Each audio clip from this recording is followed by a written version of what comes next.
Dinakaran sir, வணக்கம் sir. Sir, நீங்க இப்ப அரசியலுக்கு வரணும்னு முடிவு பண்ணதுக்கு அப்புறம் என்னைக்காவது நாட்டு மக்களோட பிரச்சனை, இந்த விவசாயிகளுடைய பிரச்சனை, இதை பத்தி எல்லாம் பேசியிருக்கீங்களா உங்களுக்குள்ள? எந்த காலத்திலும் அது போட்டு ஒரு பேச்சுவார்த்தை நடைபெறவில்லை. இப்ப சரத்குமார் அவர்கிட்ட நடந்த இந்த ஐடி ரைட்டை எடுத்தாங்க, அது உங்களோடது அப்படின்னு பேசிக்கிறாங்களே, அதை பத்தி இருக்கலாம், பொறுத்திருந்து பாருங்கள். பார்க்கத்தானே போறோம் சார். எல்லாருமே வெளியில பேசுறப்போ ஒரு மாதிரி அவசனாவே பேசுறாங்க உங்க குடும்பத்தை பத்தி. ஆனா எல்லா எம்எல்ஏக்களும் உங்களுக்கு ஆதரவு தராங்க. எப்படி இது? உங்களுக்கு அது தருகிறோம், இது தருகிறோம் என்றும் எங்களுடன் வந்துவிட்டால் நாம் எல்லாம் சேர்ந்து ஆட்சி அமைத்து விடலாம். இந்த காசு கொடுத்து ஓட்டு வாங்குறது தப்பு இல்லையா? அதை ஏன் நீங்கள் அப்படி தவறான கண்ணோட்டத்தில் பார்க்கிறீர்கள்? சரி, இப்ப உங்களுடைய செயல்பாடுகள் எல்லாமே தனிச்சையா செய்றீங்களா, இல்ல பெங்களூர் ஜெயில இருந்து ஏதாவது உத்தரவுகள் அப்பப்ப வர்றது? அதே மாதிரி வாய்ப்பு இருப்பதாக எனக்கு தெரியவில்லை. நாங்க அதை ஒரு பெரிய கருத்தை எடுத்துக்கிறது. Let us come to a serious question. ஒருவேளை ஜெயலலிதா அவர்களுடைய மரணத்துக்கு நீதி விசாரணை நடத்தினா உங்க குடும்பம் மாட்டிக்குமா? நிச்சயம் இவர்கள் தான் குற்றவாளி கூண்டிலே ஏறுவார்கள்.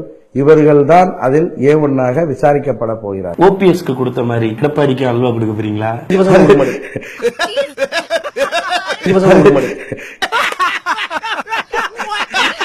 நிச்சயம். காற்று வெளியீடை பத்தி உங்களோட கமெண்ட்ஸ் என்ன? ஓப்பனா சொல்றேன்னா, நான் பிளாங்கா இருக்கேன். சார், இப்போ அபிஷேக் ராஜா நல்லா இருக்குன்னு சொல்லியிருக்காரு சார் படத்தை. நிறைய விமர்சனங்கள், தவறான விமர்சனங்கள், திட்டமிட்டு சதி செய்தார்கள். சார், CR சரஸ்வதி ரொம்ப சீரியஸா நீங்க தான் அடுத்த முதல்வர்னு சொல்லியிருக்காங்களே சார். முடியாதவர்கள் ஏதாவது சொல்லிட்டு இருப்பாங்க. அதெல்லாம் போய் நம்ம அரசியல்ல பெருசா எடுக்க கூடாது. அப்போ அவங்களோட நடிப்புன்னு சொல்றீங்களா சார்? ஆஸ்கார் அவார்டுக்கு ஏற்ற ஒரு சிறந்த நடிகர். வாழ்த்துக்கள் சார், எல்லாத்துக்கும். அடுத்ததான் நம்ம கூட இன்னொரு முக்கியமான புள்ளி தீபா இணைஞ்சிருக்காங்க. வணக்கம். நீங்க தான் அடுத்த முதல்வர் அப்படின்னு சொல்லி உங்களுடைய ஆதரவாளர்கள் எல்லாம் சொல்றாங்க. அதை பத்தி என்ன நினைக்கிறீங்க? அது ஒரு மரியாதை நிமித்தமாக சொல்லப்படும் வார்த்தை. நம்ம ஒரு மரியாதைக்கு எல்லாரையும் அண்ணன் கூப்பிடுறோம், அதுக்காக ஒரு அண்ணனா? ரைட், விடுங்க. உங்கள்ட்ட அரசியல் பத்தி பேசுறதே வேஸ்ட். மேடம், அமலாபாலுக்கும் தனுஷ்க்கும் ஒரு அண்ணனுக்கும் தங்கைக்குமான உறவு எப்படி இருக்கணுமோ அப்படிதான் இருந்தது. மேடம், ஒரு ஜெனரல் நாலேஜ் கொஸ்டின். லுங்கிய பல்லால கிடைச்சிக்கிட்டு இருக்கப்ப கொட்டாய் வந்தா என்ன பண்ணலாம்? விட்டு விட வேண்டியதுதானே. அம்மா அரசியல்ல இருந்தாங்க அப்படின்றதுனால உங்களுக்கும் அரசியல் ஆசை வந்துருச்சு. அம்மா சினிமால கூட இருந்தாங்க, உங்களுக்கு நடிக்கிற ஆசை இருக்கா? ஆர்வம் எனக்கு இருந்தது. ஹலோ, ஆர்வம் இருந்து யார் பாக்குறது? என்னிடம் என்ன பிரச்சனை? ஏங்க, நீங்க ஹீரோயினா ஆடிஷன் ஏதோ அட்டன் பண்ணிருக்கீங்களா? அங்கேயும் நான் சென்றிருந்தேன். அதற்காக நான் மாலை 6 மணி மட்டும் காத்துக் கொண்டிருந்தேன். தப்பிச்சிருச்சு தமிழ் சினிமா. நன்றி உங்களுடைய பதில்களுக்கு. அடுத்ததான் நம்ம கூட மிஸ்டர் OPS இருக்காரு. வணக்கம் சார். ஏன் சார், கண்டினியூஸா மிச்சர் சாப்பிட்டுட்டு இருந்தீங்களே, யாருமே உங்கள்ட்ட பங்கு கேட்கலையா? அனைவருமே கேட்டார்கள் சார். மிச்சர் தின்னதை தவிர வேற என்ன சார் உருப்படியா செஞ்சிருக்கீங்க இது வரலையும்? மற்ற வேலைகளில் நான் தலையிடுவதும் இல்லை, அதை பற்றி சிந்திப்பதும் இல்லை, அதை பற்றி மற்றவர்களும் விசாரிப்பதும் இல்லை. சரி, அதை விடுங்க. மொட்டை சிவா கெட்ட சிவா பாத்தீங்களா? மன உளைச்சல் அடைந்து யார் உங்களை அந்த படத்துக்கு கூட்டு போனது? நான் பேரை கொடுப்பதற்கு தயாராக இல்லை. இப்போ உங்களுக்கு ஆதரவா இருக்காங்கல்ல, இப்ப மாஃபா பாண்டியராஜன் இருக்காரு, மதுசூதனன் இருக்காரு, இவங்களுக்கு எல்லாம் என்ன சார் நீங்க கத்துக் கொடுக்க போறீங்க? கசப்பான உணர்வுகள். நல்லது சார். ஏன் சார், உங்க கட்சியில இருந்து அடுத்து தியானம் பண்ண போறது எடப்பாடி பழனிசாமி தானே? ஒருத்தருந்து பாருங்க.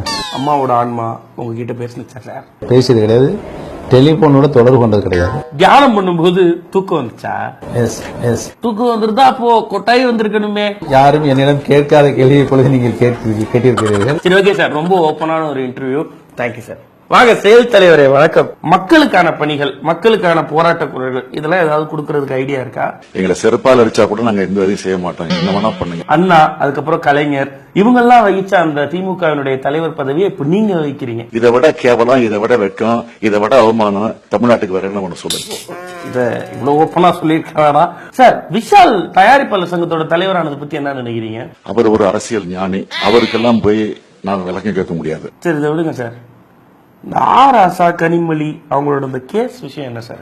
அது வெட்கப்பட வேண்டிய விஷயம். தமிழ்நாட்டை பொறுத்த வரைக்கும் சொல்லவும் கூடாது, சொல்லவும் விரும்பல. இது உள்கட்சி விவகாரம். இல்ல சார், அந்த கட்சிக்கு நீங்க தானே செயல் தலைவர்.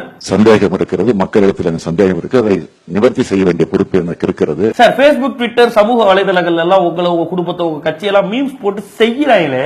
ஆத்திரத்தினுடைய ஒரு கோபத்தினுடைய விளிம்பில் இருக்கிறாங்க, எதை வேணாலும் செய்வாங்க. அதுக்கெல்லாம் நம்ம விளக்கம் சொல்லிட்டு இருக்க முடியுமா? கரெக்ட் தான். ஆனா வலிக்காத மாதிரியே எவ்வளவு நாள் இருக்குது? வெளியில காயம் இல்ல, உள்காயம் கொஞ்சம் இருக்கிற மாதிரி தெரியுது. அது தெரியுது, ஏன்னா வழிகள் தெரியுது. ஆனா நாங்க அப்படி இல்ல சார், நாங்க உங்களுக்கு செய்யறதே இல்ல. இல்ல உங்களன்னு சொல்ல, பொதுவா எல்லாரையும் சொல்றேன் சார். திடீர்னு மெரினா போராட்டத்துக்கு ஆதரவு கொடுக்குறீங்க, நீங்க கொண்டு வந்த மீத்தேன் கேஸ் திட்டத்தை நீங்களே எதிர்க்கிறீங்க, அப்புறம் பார்த்தா திடீர்னு விவசாயிகளுக்கு குரல் கொடுக்குறீங்க. என்ன சார் இதெல்லாம்? அதெல்லாம் ட்ரிக்ல என்ன வேணா பண்ணலாம், என்ன வேணா பண்ணலாம், உங்களுக்கு தெரியாத ஒண்ணு இல்ல.